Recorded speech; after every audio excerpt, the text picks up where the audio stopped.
Saya Agif dari Jogja. Gini Cak Nun, ngapunten boten pakai bahasa Jawa, boten lancar.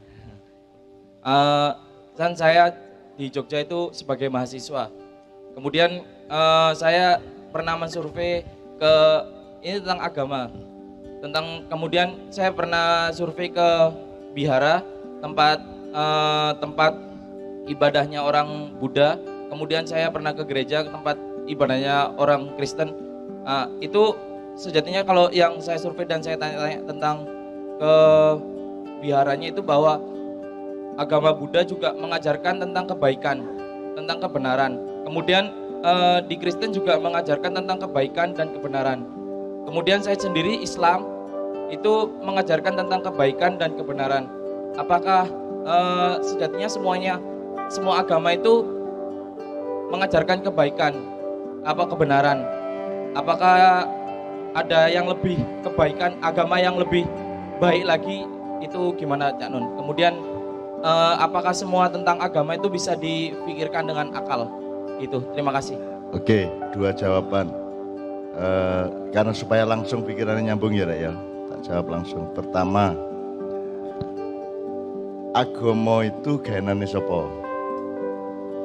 Nah, sebutkan ciri-ciri bikinan Allah. Misalnya ono kewajiban ibadah mahdhah. Yang menentukan kon sembahyang ku sapa, sing gawe gerake sapa? Allah dhewe ngongkon Kanjeng Nabi terus awake dhewe niru lak ngono. Itu namanya ibadah mahdhah. Kalau ndak punya ibadah mahdhah itu bukan agama, ya. Ini ya, Sik, ya. Dik dirungono, Dik. Ya, ketik ya.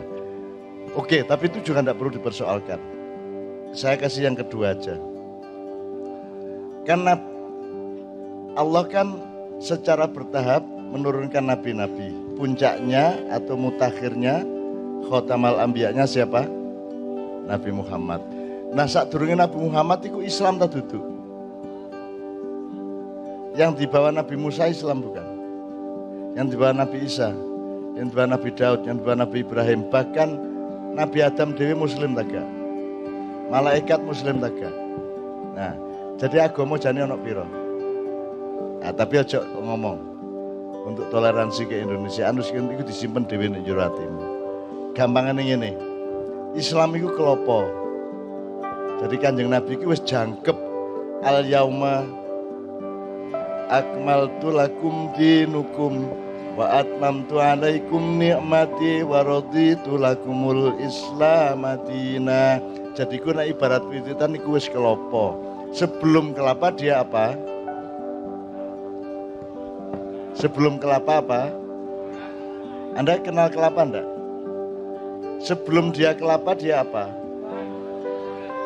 Degan, sebelum degan cengkir, sebelum cengkir. Nah, aku takon, saya tanya, geluluk, cengkir, degan, kelapa itu 4 apa 1? Berarti agama ada berapa?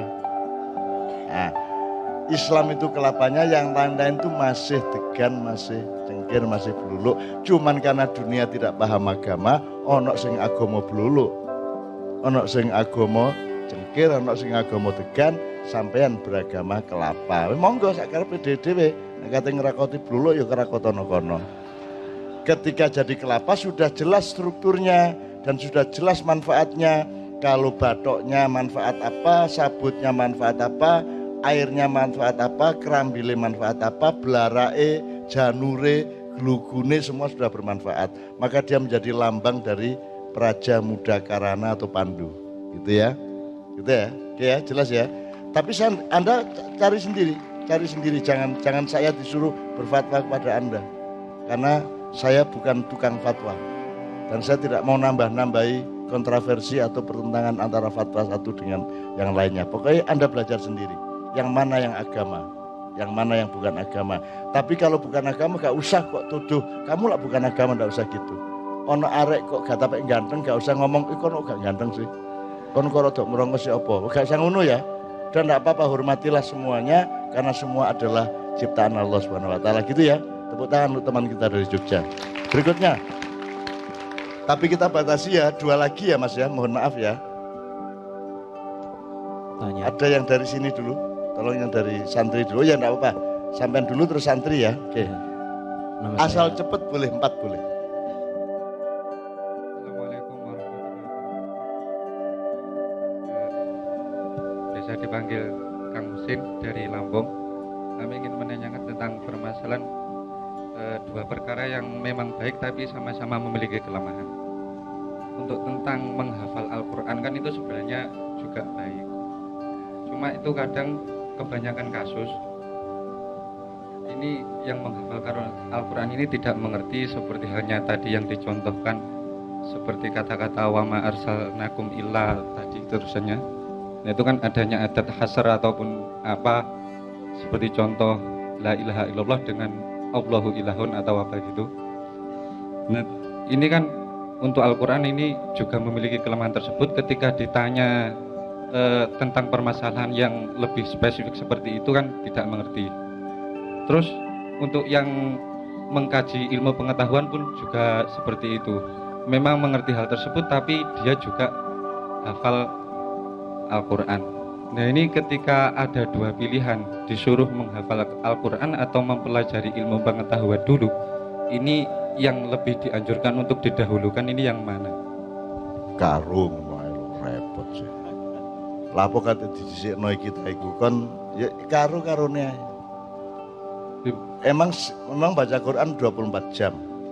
Maksudnya kan sampun usaha semaksimal mungkin tapi tidak bisa Karena kedua-duanya saling membantu. Kamu belajar pengetahuan, kamu mengagumi Quran.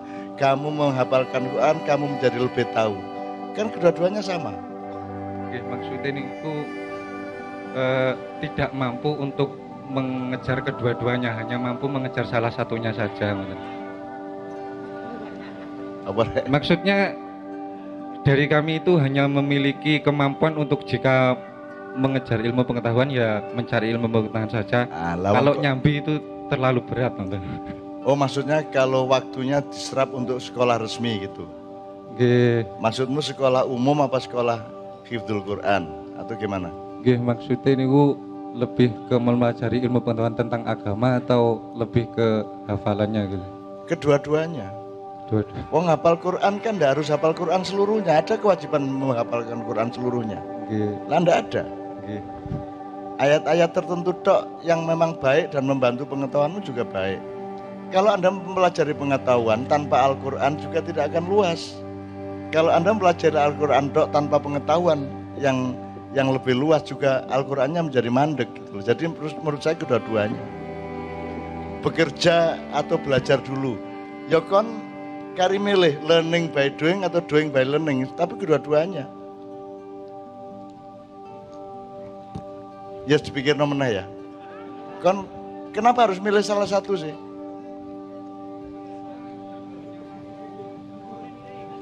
Enggak, kamu setiap orang mampu kedua-duanya. Tinggal kadarnya dikurangi. Nah, anjane kaboten dikurangi tapi kerjakan kedua-duanya.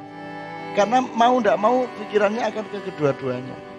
Misalnya dia membaca tadi ayat apa saja tadi, itu pasti pengetahuannya juga muncul. Kalau Anda belajar pengetahuan yang di luar Al-Quran, nanti akan muncul ayatnya juga. Jadi dia justru dialektis. Belajar Quran meningkatkan pengetahuan, belajar pengetahuan meningkatkan Quran, kan gitu. Kedua-duanya kerjasama. Metodemu, jadi soal metode gue ini. Lapo kadek, kon rabi sih tak nyambut gawe sih, ngono toh? Loh. Ya nyambut gawe karo rabi karo nyambut gawe lah ngono sih. Lah ngono sih urip iku. Ngono lho, kok ojo mempersulit dirimu sendiri. Kon niku gak rabi, gak nyambut gawe. Jadi ya, ngerti ya maksud saya. Oke, berikutnya supaya cepat. Ya, mana? nama saya Imron Rosadi dari Nganjuk. Jadi seperti ini, Pak. Tadi dikatakan bahwa tawasau bil haq yang saya terima, saya juga pernah menulis bahwasanya karena kebenaran saya menjadi salah. Jadi saya pernah terjun ke lapangan dan saya disuruh oleh koordinator saya bahwa saya harus melakukan suatu pekerjaan. Lalu itu saya lakukan dengan kebenaran yang menurut saya itu benar, dan saya diingatkan dan menurut koordinator saya itu adalah salah. Bagaimana saya sebagai bawahan itu menyikapi atas apa yang telah saya pikirkan bahwa itu benar, ternyata disalahkan oleh koordinator saya. Terima kasih. Ya makanya sejak awal dipahami betul batas regulasinya atau SOP-nya. Ya. Jadi Anda jangan membawa kebenaran pribadi Anda kepada organisasi atau kepada kelompok. Kan gitu sebenarnya. Nek anjane kon di kuno misalnya bal-balan aturannya melok bal-balan. Nek Anda masuk satu program ya Anda taat kepada program itu. Meskipun Anda tidak terlalu sepakat sepanjang tidak melanggar akhlak dan akidah gitu loh, Dek.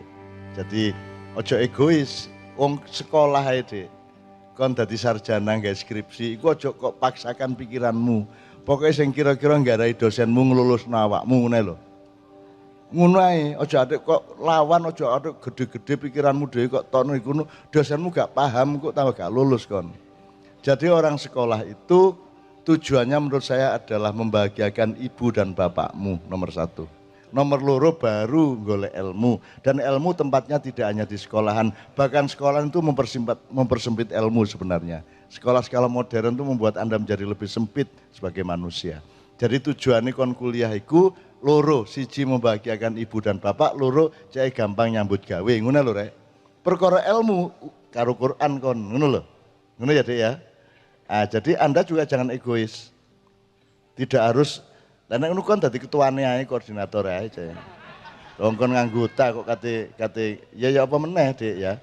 Makanya dipahami, kalau organisasi kan ada aturan bersama sudah. Nah, jangan memakai aturan pribadimu atau subjektifmu, kira-kira gitu. Saya tidak bisa merespon lebih dari itu karena saya tidak mengerti masalah dan kasusnya yang sebenarnya. Ngono ya. Apa ya, Dek ya? Pokoknya aja egois, nuten ae, angger gak ngelanggar akidah dan akhlak. Gitu ya, oke.